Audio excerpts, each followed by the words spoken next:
咁我咧就講翻金程機咧有咩趣事。好似有酒啦。係啊，我哋準備咧就係食第四餐，連埋轉機。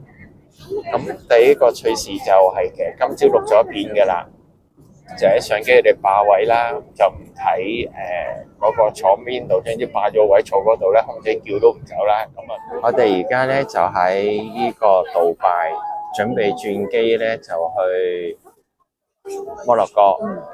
咁喺機上咧，後邊一堆白色宗教頭紗嘅男士女士咧，就擾攘，就一堆人咧自己就坐埋咗一堆。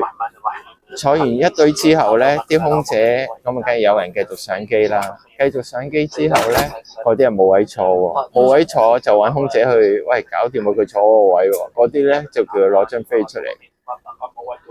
首先言語不通啊，嘰哩咕嚕又要揾唔知邊個翻譯幫手，跟住嘅翻譯完之後咧，佢死都唔攞張飛嘅。總之佢話我要坐呢個位，啲空姐咧搞完一堆咧，拖一個去前面坐，又唔知拉一個喺後邊又翻嚟，嗰個就死都話要坐翻自己個位。我諗埋擾攘咗半個鐘，淨係坐呢個位。而家終於搞掂。希望而家搞掂啦。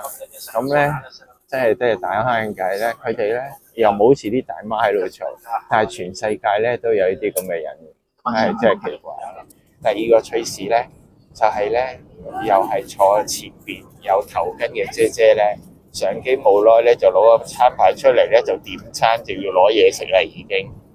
係未起飛？係未起飛嗰度，坐咗冇耐㗎咋，佢肚餓咯，所以咪要問佢攞嘢食咯。咁啊，空姐就話俾佢聽，我哋起飛先有啦，諸如此類。第三件趣事咧就係、都幾有趣嘅，佢哋咧都係頭巾姐姐同哥哥啦，去廁所咧係唔會落門嘅。佢哋咧因為咧去咗機尾嗰度咧，食飽做運動。起碼超過半個鐘咧，佢哋入去廁所咧，入咗去咧就係綠色牌嗰個咧，有得住道門咧就當 lock 咗㗎啦。咁咧個個咧就走去拱下佢，我就要阻止出邊啲人，話俾佢聽裏邊有人啊。佢啲人就好驚訝啦，唔鎖門裏邊有人啊，冇錯啦，咁樣啊。咁呢三個趣事咧就係、坐咗30年飛機咧，都係首次遇到。3人都係首次遇到嘅啫，之前都係冇遇過，真係好奇怪。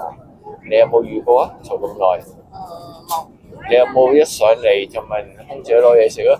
冇聽過。你會唔會去廁所唔鎖門咯？都好似冇見。你會唔會坐錯位或者霸住個位？你總之坐咗就唔係啦。坐錯位會，但係會唔會唔啱起身？intentional 會咯，即係唔覺意坐錯位。咁唔覺意坐錯位，會唔會唔肯起身咯？